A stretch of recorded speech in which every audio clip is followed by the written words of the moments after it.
রোজকারের রান্নায় একটু পরিবর্তন আনলে সেই খাবার খেতে অনেক সামান্য মশলা আর কাঁচা লঙ্কায় তৈরি করা হয়েছে রুই মাছ। নানান রকম ভাবে আপনারা খেয়ে থাকেন, কিন্তু আজকের রেসিপিটা একেবারে অন্য। যারা পেঁয়াজ রসুন খেতে পছন্দ করেন না, এইভাবে যদি মাছের রেসিপিটা তৈরি করে থাকেন তাহলে দুপুরে কিন্তু তৃপ্তি করে দুটো আজকে তৈরি করে নেব কাঁচা লঙ্কা বাটা দিয়ে জ্যান্ত রুইয়ের পাতলা ঝোল, আর সাথে আছে ওলকচু।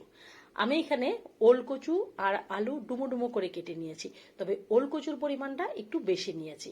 সাথে নিয়েছি রুই মাছ, খুব ভালোভাবে পরিষ্কার করে নিয়ে ধুয়ে। ওলকচুর পরিমাণ একটু বেশি আছে। প্রথমে ওলকচুটাকে ডুমো ডুমো করে কেটে নিয়ে নুন জলে হালকা ভাপ দিয়ে নিয়েছি, সেদ্ধ কিন্তু করি। রান্না করার জন্য গ্যাসে কড়াই বসিয়ে দিয়েছি। রান্নাটা সর্ষের তেলে তৈরি করেছি।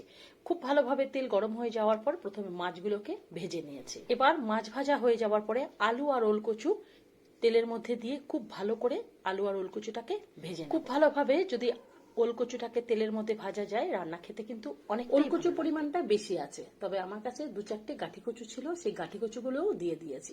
খেতে মাছ, গাঠি কচু, আলু ভালো করে ভেজে নেওয়ার পর সেই তেলের মধ্যে গোটা জিরে তেজপাতা ফোড়ন দিয়েছি, সাথে দিয়েছি দারচিনি আর এলাচ। এলাচটা একটু থেতো করে দিয়েছি, যাতে যে কোনো কচু রান্নাতে না সামান্য মশলা ব্যবহার করবেন, সেই রান্না খেতে অনেকটাই ভালো লাগবে।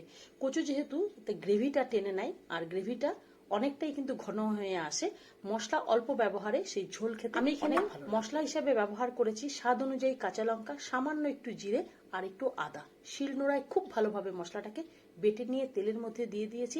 তার মধ্যে দিয়েছি হলুদ আর সামান্য একটু কাশ্মীরি রেড চিলি পাউডার আর একটু নুন দিয়ে খুব ভালোভাবে কিন্তু মশলাটাকে। আমি বাড়িতে যে রান্নাগুলো করি সবসময় কিন্তু শিলে বাটা মশলাতেই ব্যবহার করি, এর স্বাদ কিন্তু মশলা খুব ভালোভাবে কষিয়ে নেওয়ার পর পরিমাণ মতো আমি এখানে জল দিয়ে নিয়েছি।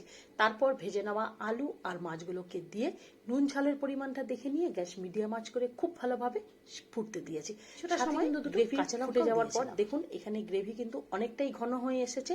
আর যে কাঁচা লঙ্কাটা দিয়েছিলাম না, কাঁচা লঙ্কাটা একটুখানি খুন্তি দিয়ে থেতো করে দেবেন।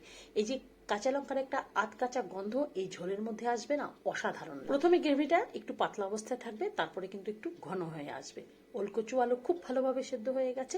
নামানোর সময় সামান্য একটু ঘি দিয়ে দিয়েছি। মাছের আন্দাজ মতন করে আপনারা মশলা ব্যবহার করবেন, তবে সামান্য মশলা ব্যবহার করবেন, এতে করে মাছের ঝোল খেতে অনেকটাই। রুই মাছ তো নানান রকম ভাবে খেয়েছেন, কিন্তু এরকম ওলকচু দিয়ে তৈরি করে দেখুন, দেখবেন ওলকচুর স্বাদটা একেবারেই অন্যরকম। যারা পেঁয়াজ রসুন খান না, তাদের কাছে দারুণ লাগবে। তৈরি